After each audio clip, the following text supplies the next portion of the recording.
So welcome back again to Daily Portion of German, and here we are on the fourth section of this article on the Iliad, and it deals specifically here with the Heinrich Schliemann and his how he came to be interested in excavating Troy. So, and this session we're just going up to Verborgen, so which is this passage right here. Let's see if I can. Do you see my writing here? Ooh, I thought we were going to Volta. No, just up to Verborgen, first of all. So, Okay.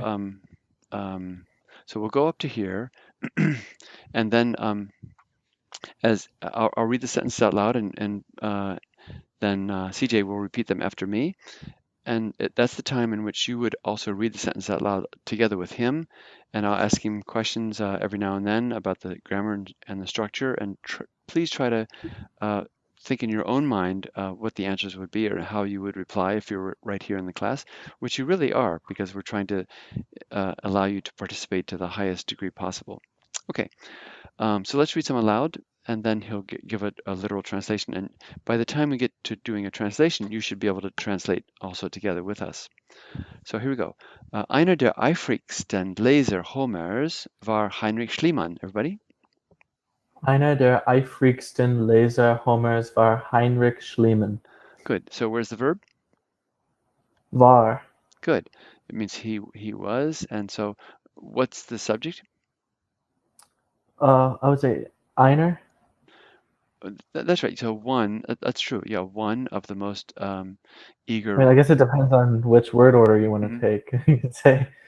That's fine. So one of the most eager readers. Now, laser in the singular is der Laser, but words that end with er often have the same form in the singular and the plural. So this is an example of this, not to confuse it with the singular. So this is one of the most eager superlative st readers of Homer was Heinrich Schliemann.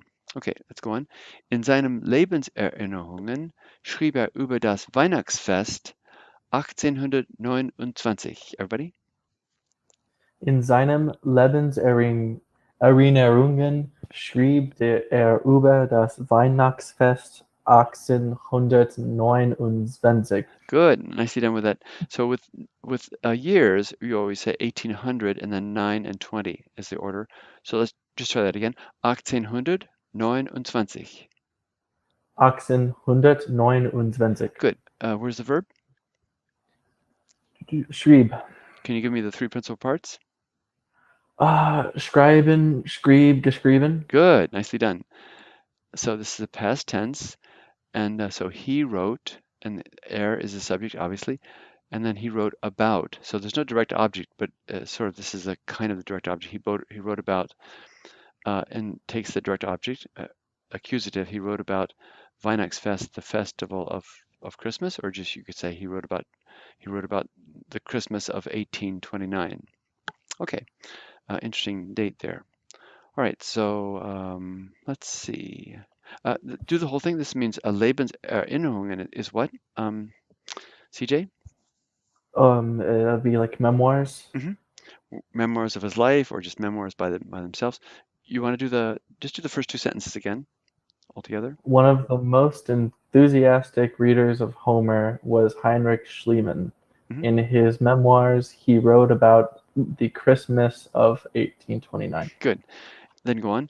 Als der Vater mir Jerers Weltgeschichte für Kinder schenkte und ich eine Abbildung des brennenden Troja fand, it's a little bit too far, mit seinen ungeheuren Mauern, go up all the way to Mauern together, and everybody Okay. read along with CJ, please, if you can. Als der Vater mir Jerers Weltgeschichte für Kinder schenkte und ich eine Abbildung des brennenden Troja fand mit seinen ungeheuren Mauern. Good. So up to the und, where's the verb? Schenkte. Yeah, schenkte. This means schenken means to give or to gift. And what's the subject, obviously? Vater. Vater. Good, as a Vater. And what's the direct object? That would be the title of the book, Right, the whole, Weltgeschichte für Kinder. yeah, the whole title. And what about mir? What case is that? Dative. Meaning, meaning what? To me. To me, right? Good. So, so you have all the parts of the sentence now. So, put it together up to the und. So can I say when? You could say when or Or, as, either one. when the father gave to me Jer's World History for Children, and Yeah, and sometimes German, sort of like Latin or Greek, might omit the personal pronoun, the possessive pronoun here. So you could say as, you could say really as my father uh, gave to me, etc. If you wanted to. And ich, and up here, up to this point, where's the verb, CJ? fond. Fun. That means Uh, I found. good. Und ich found. What are the principal parts of fund? Finden, fond, gefunden. Good. Nicely done. Great. Okay. And and what's the direct object? Abbildung. Good. As so the core sentence, I found an illustration, then you have the genitive here of the burning Troy. Uh, Notice that this definite, some of the uh, proper nouns don't have the s ending, although that's normally required for a noun in the genitive, with its huge walls.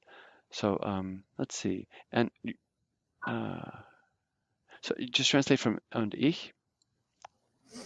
So I would say, and I found an illustration of the burning Troy with its massive walls. Good.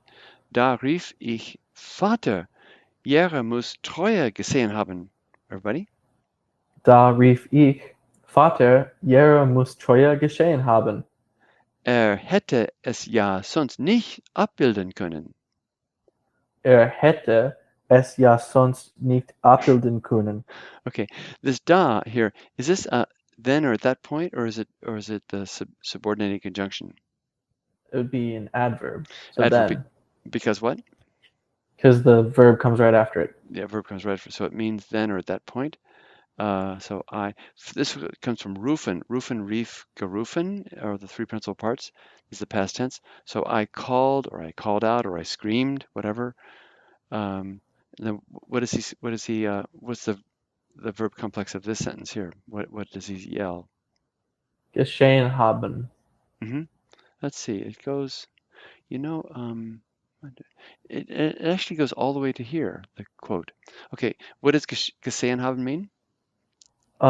Well, let's see. Oh, sorry. It's Well, moose. Sorry. yeah, muss geschehen haben, because I You're was about to, like, this shouldn't be the person.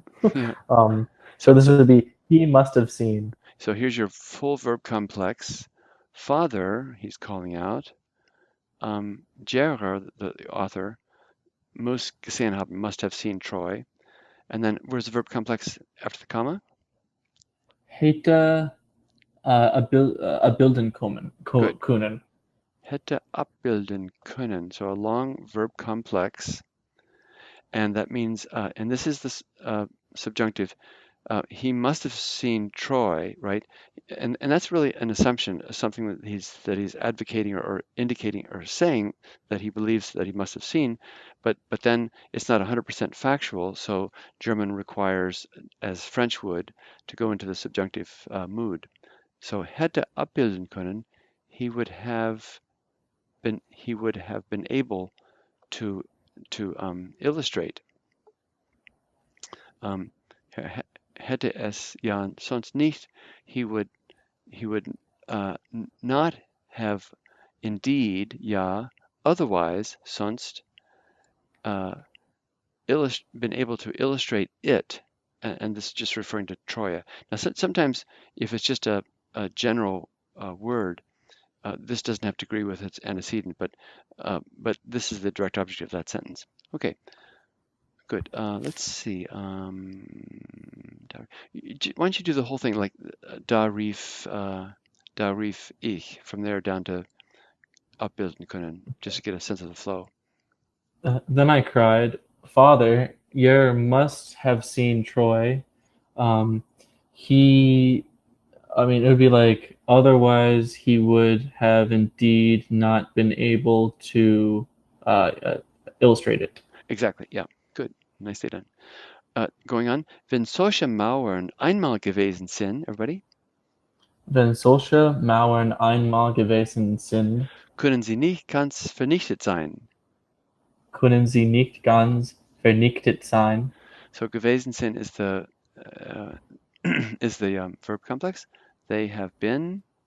So when or if um, uh, actually there have been such walls at one time, and then können vernichtet sein. How would you translate that?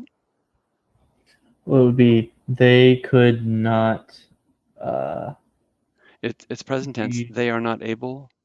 okay. They're not able to be Uh, hidden no, no, entirely. destroyed. Vernichtet. Okay, Mhm. destroyed. So they cannot entirely be destroyed. In other words, so if there were certain if such huge massive walls had existed once, then they cannot have been entirely cunts destroyed.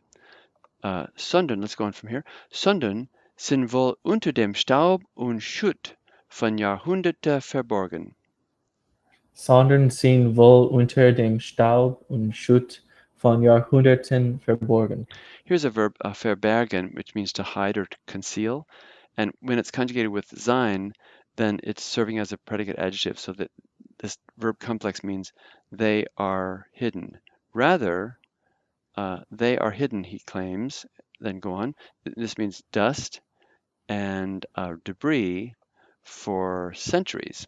So finish that last part. Rather, Okay, but rather they are probably hidden under the dust and debris of centuries.